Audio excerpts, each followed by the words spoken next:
Ya, terima kasih Anda masih bersama kami di Taman Surga, tamannya orang-orang yang berilmu. Ya, kita masih membahas tentang malaikat dan masih bersama narasumber kita, yaitu guru kita, Bapak Profesor Haji Muhammad Quraisy Shihab. Oke, kita kembali dengan tema kita nih, Pak Quraisy. Nah, tadi sudah jelas mengenai asal kejadian dari malaikat tersebut. Nah, mungkin kita mau flashback sebentar, kita ingat-ingat lagi. Mungkin hanya beberapa orang atau segelintir, nggak semua orang tahu keseluruhan dari malaikat, dari nama-namanya sampai tugasnya malaikat sendiri itu. Kira-kira apa aja sih Pak selain yang tadi? Ya, kita lihat yang disebut dalam Al-Quran.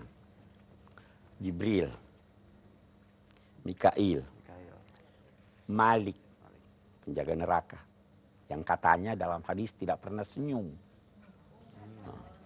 Ridwan, tidak ada di Al-Quran, tapi ada malaikat-malaikat yang silih berganti datang mengucapkan salam kepada orang-orang di sorga. Ada yang populer namanya dengan Israel, pencabut roh, itu pimpinannya namanya Israel, dia punya pembantu-pembantu. Ada Israfil, peniup trompet, yang di dalam Al-Quran hanya ada disebut ditiup trompet, tidak disebut siapa namanya. Dalam Al-Quran ada dikatakan ada pengusung singgasana Tuhan.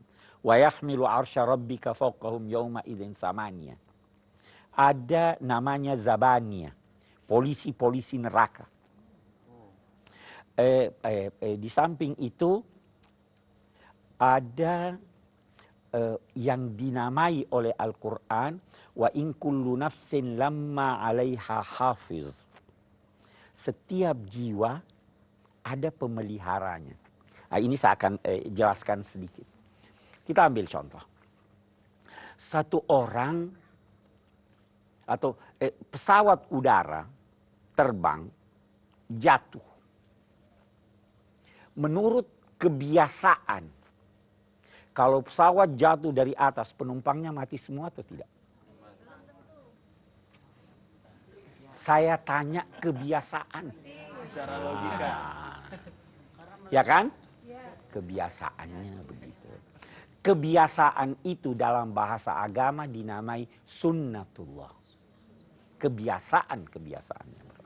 Tapi kata ibu belum tentu. Sekali-sekali ada bayi yang tidak punya kuasa, tidak punya kekuatan, bisa jadi dia yang selamat.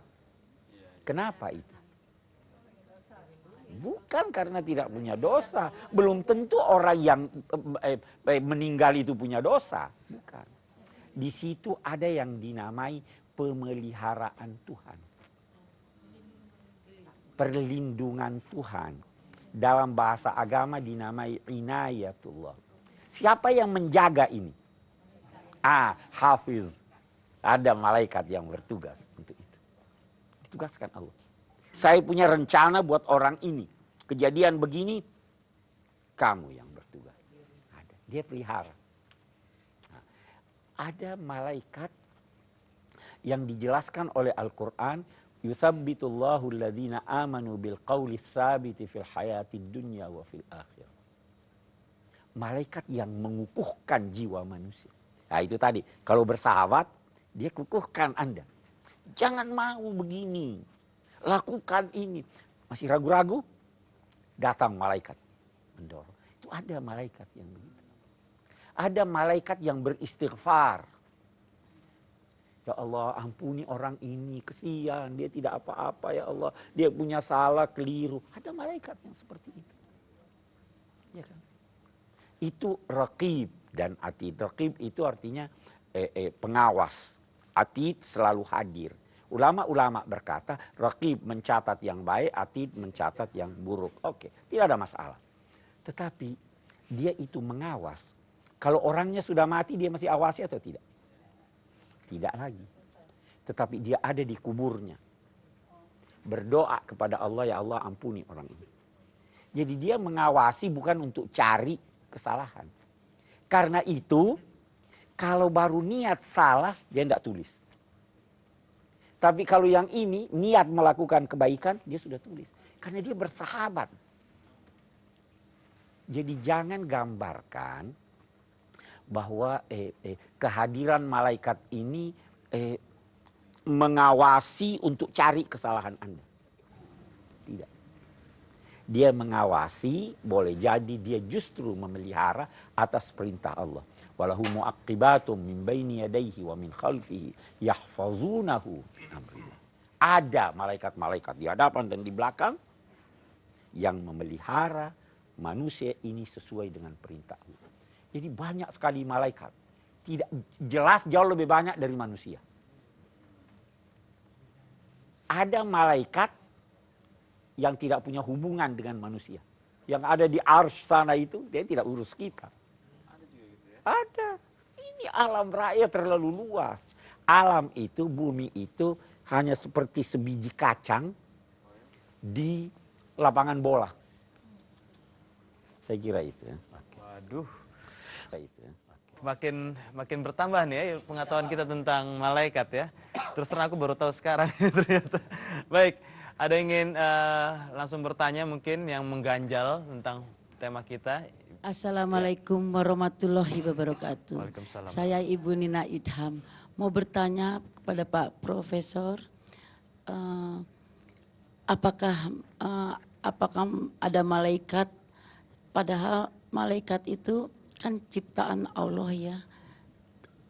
Tuhan itu kan maha kuasa. Jadi kenapa harus ada malaikat? Kenapa saya harus bertanya. ada malaikat? Assalamualaikum warahmatullahi Waalaikumsalam. wabarakatuh. Ya, kenapa harus ada malaikat? Saya panjang uraian menyangkut ini. Boleh jadi nanti setiap tugas malaikat kita bisa rinci kenapa ada begitu. Nah, tapi saya akan ambil jawaban singkat dan contoh. Oke. Nanti di hari kemudian akan ada perhitungan. Ya kan? Oke. Kira-kira orang-orang yang bersalah itu perlu ada saksinya atau tidak? Oke. Kalau Tuhan saja dia dengan Tuhan, saya nggak mau Tuhan. Siapa saksi? Maka datang ini malaikat dua. Saya saksi ya Allah. Saya ini catat. Perlu atau tidak? Oke. Yang kedua, perlu enggak ada yang menjadi teman kita? Tuhan ciptakan malaikat menjadi teman kamu. Perlu Anda yang pelihara Anda? Perlu. Demikian seterusnya. Nah, keyakinan kita tentang adanya malaikat ini, itu menambah jiwa kita untuk lebih tenang lagi. Dan menambah jiwa kita untuk lebih berhati-hati. Gunanya nih sekarang. Lebih berhati-hati. Ini ada di sebelah kanan nih lagi mencatat saya. Kita butuhkan atau tidak nih sekarang? Allah kita tidak lihat. Ini kita tidak lihat tapi kita yakini ada nih. Jadi banyak Bu ya. Banyak sekali kalian. Iya, jelas Bu ya. Baiklah, semakin dalam kita akan membahas malaikat dan kita sudah hampir menuju ke penghujung acara, tapi belum. Jangan kemana-mana pemirsa, kita akan segera kembali setelah yang satu ini. Tetap di Taman Surga, tamannya orang-orang yang berilmu.